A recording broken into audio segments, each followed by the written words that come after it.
Well, needing more space, it's one reason a lot of people decide to move. Real estate expert Linda Kraft is here to help homeowners who are ready for a larger home but have a house they need to sell first, which happens to a lot of people. When people have outgrown their present home and need a larger one, where should they begin, Linda? They have to begin with lots of information because they need to know how much can I sell my home for, what realistically am I going to net from the sale of the home, what do I need to do to get my home ready to sell, what's that going to cost, what can I afford to buy in a new home, what is out there, and how am I going to time all this? Oh my gosh, overwhelming. It sounds exhausting, and you haven't even packed at that point. So the first box, where do you start with?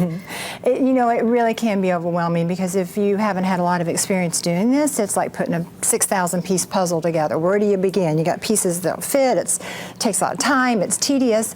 But for us, we've sold over 6,000 homes. So the whole team comes in, they put it together, and it's just what we do every day. We help people come up with a really solid plan. Okay, so since there's so many pieces to the puzzle, how do you reduce the stress when you have so much going on? That's a great question. Because you are trying to sell a home and buy a home and move in all the same day, and it can be very stressful. So if financially you can afford to buy your home before you sell your present home, it's really going to relieve a lot of stress, and it's going to give you a lot of options. Now, realistically, not a lot of people can afford to do that, but if that's a possibility, you can take your time shopping. You have more options like short sales or building a new home. You can put your home on the market and it's empty, so you don't have the intrusion all the time with people looking at it. And there's actually a lot of good financing programs to help people be able to do that if that's something they want to explore, where they don't even have to make a payment until they actually get in the new home. So we certainly would sit down and see, is that an option that you would even want to consider? Okay, so a double move of selling a home and buying a new one all in the same day. It has a lot of moving parts. You say that there's a way to get through it with the 7D action plan. So we start out with dream. Yeah, just keep it simple. It's all D's. Dream.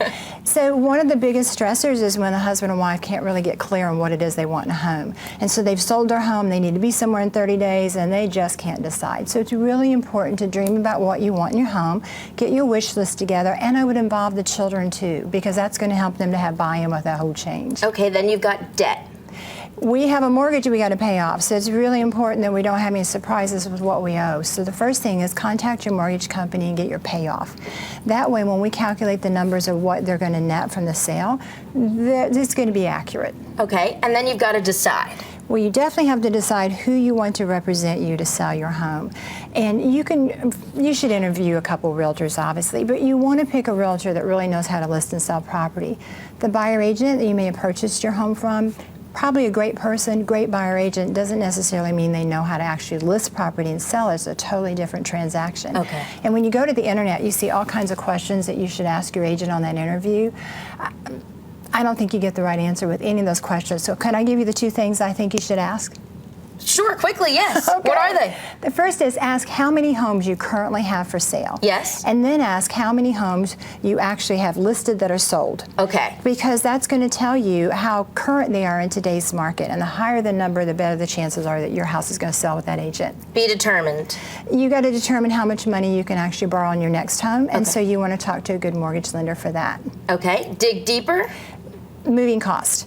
Go ahead and get a mover out to see how much it's actually going to cost you to move from one house to the other. If you're using us, you can use our moving van for free, but don't be surprised by those costs. They can be high. Okay, and then you say do. Do everything the stager tells you to do. When my stager comes out to tell you to pack up, move, do it because you're going to make more money.